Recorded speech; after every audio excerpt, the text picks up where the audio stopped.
How do we put the right message in front of the right people at the right time? That's the big question, and this podcast answers it. Welcome to Freaky Smart Marketing with David Olson.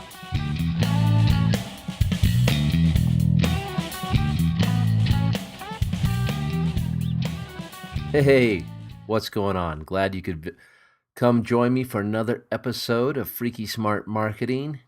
Today, the big question is, what's your vision and goals? We're talking about your vision and goals. And of course, we're talking about SMART goals. Well, why are we talking about this? Because any good plan, anything that's worth doing, we should do it well. And we should have a plan to do it. And in order to have a plan, we need to set what our vision and goals are for our plan, what our expectations are, what it is that we're going to be working on. We don't want to go randomly. I think it was Gandhi that said, speed is irrelevant if you're going in the wrong direction. So we want to make sure we're going in the right direction. And so many people don't have a written plan. They don't have goals that they're working on. I think the number is something like 10%, less than 10% of people ever write down their goals. And if you don't write down your goals, then they're nothing more than wishes. And that's it. So let's start with our goals. What are SMART goals? Well, SMART goals are specific, measurable, achievable, relevant, and within a specific time frame. So when setting a goal, be specific about what you want to accomplish. Think about this as the mission statement for your goal. This isn't a detailed list of how you're going to meet a goal, but it should include an answer to the popular W questions. Who? Consider who needs to be involved to achieve the goal. This is especially important when you're working on in group projects. What? Think about exactly what you're trying to accomplish, and don't be afraid to get too detailed. When? You'll get more specific about this question under the time bound or the time frame section of defining SMART goals, but you should at least set a time frame. Where? This question may not always apply, but especially if you're setting personal goals. But if there's a location or a relevant event, then you need to identify it here. Which? Determine any related obstacles or requirements. And this question can be beneficial in deciding if your goal is realistic or not. For example, if the goal is to open a baking business, but you've never baked anything before, that might become an issue. I mean, you have to really think about that. Why? What is the reason for this goal? When it comes to using this method for employees, your answer will likely be along the lines of company advancement or career development or something like that. So that brings us to M, or measurable. What metrics are you going to use to determine if you met the goal? I mean, this makes a goal more tangible because it provides a way to measure your progress. If it's a project that's going to take a few months to complete, then set some milestones, set some waypoints that you know where you're going, some specific tasks to accomplish along the way so that you can see progress. So, achievable. This focuses on how important a goal is to you and what you can do to make it attainable, and it may require you to develop some new skills or change some of your current attitudes to make it happen. The goal is meant to inspire and motivate. It's not meant to discourage you. So you don't want to set something that's so far out there that you can't ever do it. I mean, let's put it this way. If you're a couch potato, setting a goal to climb Mount Everest, I mean, that's just not really achievable in the next year, say. So think about how to accomplish this goal and if you have the tools or the skill sets that you really need to get it done. If not, you might have to reassess it. So relevant.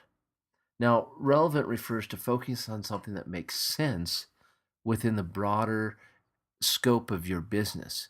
If your goal is not relevant to your audience or to your business or to whatever you're doing, then you need to rethink it. You know, for example, if the goal is to launch a new product, it should be something that's aligned with your overall business objectives.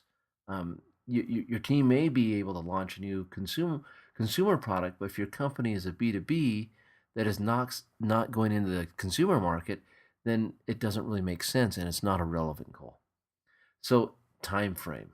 Now, anyone can set goals, but if it lacks realistic timing, then chances are you're not going to succeed. You need to provide a target date for the deliverables that you're going to deliver at the end of your period, your goal setting period. So, what I've done is I've created a worksheet, and it's part of the step one, the foundation of the small business growth method. And I've divided up into 4 sections. Your 3-year vision, basically, what will your business look like in 3 years from now? Now, what do you want to have accomplished in the 3 years? And so you want to think about it. Be smart about it. Be specific, measurable, achievable, relevant, and in a time frame when you think about this. So your time frame is 3 years. Now, you need to think about what is it going to look like in those 3 years from now. Then we move to the next section. 1 year. What do you want to accomplish in the next year? What milestones or benchmarks will you get to, will get you to your 3-year vision? That's what we're talking about in this section. So in the next 12 months, what are the milestones or benchmarks that you need to get to? Now, those are milestones that get you to the 3-year vision. It doesn't have to divide it up in 3, but they might be things that get you, like if you want to be a great speaker and be a public speaker and do a TED Talk, well, then maybe in the next year, you need to set a goal to give 12 speeches. I don't know. You think about what needs to happen in the next 12 months that makes progress towards your 3-year vision. Now, the next section, or the third section, is our 90-day goals. So what do you need to accomplish in the next 90 days that will help you make your 1-year goals happen? So what is it that needs to do? What must get done in the next 90 days? Now, I caution you about putting too many things down. We're really good at writing down long to-do lists and long things that we want to do, but I have to go back to the SMART. Are they achievable? Are they realistic? Can you really get them done in a 90-day time frame? So take some time, think about it. And then the 4th section is, what are you going to do this week? This week's action items. What must get done this week that will help you reach your 90-day goals? What are the top priorities for the week? Now, here's another little caution and little tidbit that I found, is that really, even when I've got my days well planned out and scheduled, I can really only get 2 to 3 big items done per day. If I have more than that, I just can't get them done. I can't fit them in. And so what I do, I start out my week, and at the start of the week, I write down what are my priorities. What are the things that I absolutely have to get done this week? I make a list. And then I go over to my calendar for the week, and I fill in those top priorities. Now, remember, there's only 2 or 3 a day. Now, my week might look pretty heavy at the beginning of the week and then more open towards the end of the week. But I've scheduled those priorities in at the beginning. Now, if I have other to-do items or meetings or things, now I schedule those in as well. But I fill in the blanks with little things that might come up. So I'm ready for the week. And I do this usually on Saturday or Sunday. As a family, we like to sit down Sunday evening and we plan out our week in advance so that we have everyone's big priorities for the week done and in place. We know where we have to be. And I have 7 children. So as you can imagine, it gets pretty complex, ranging from kids in college all the way to a 2-year-old. Our 2-year-old doesn't have a lot on her schedule, obviously. Whereas our teenagers in high school who play sports and involved in other activities, they have a ton going on. So we have to put those things down first. And then our priorities as a family, like we like to schedule on Monday evening, we have what we call family home evening, where we have a family discussion, usually about some religious aspect or scriptures or some activity together as a family. It's a family time. That's a priority for our family. And if there's someone's having a game or sporting event, usually that's on Thursday, Friday, or Saturday. That's another priority on our events. But that's what we do. We schedule that at the beginning of the week. Now, for you, this is going to be relevant as it relates to the small business growth method. Now, you can do this for yourself personally, or you can do it for your business. But as it relates to your business and the small business growth method, I want you to really think about what is your 3-year vision. And we call it a vision.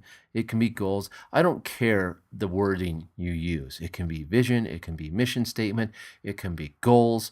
I really don't care. And I don't think it matters. But what does matter is that you write it down. You get that vision down on paper. Where are you going to be 3 years from now? And then you go to your 1 year. What do you want to accomplish in the next year? And how will those milestones get you to your 3-year goals? And then your 90-day goals. What do you need to accomplish in the next 90 days that will make it happen? And then this week's actions. Now, if you're not doing this weekly planning as a company or as an individual or as a family, I highly recommend it. Sit down and get it done. And you will be amazed at the transformation that takes place in your productivity and just from a stress level. I went through David Allen's courses on getting things done, and he recommends, writing everything down and putting it in a pile and getting everything out of your mind.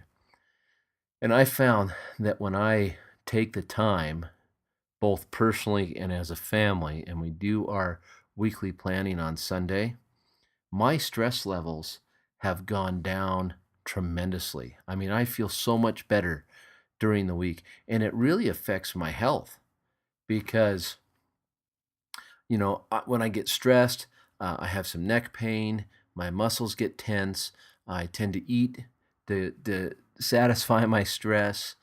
But when I do things like planning and do my weekly planning, I'm mitigating that stress. So I don't eat as much. I don't have the pain in my neck, etc. And then I'm also accomplishing far more. And it's not just random things.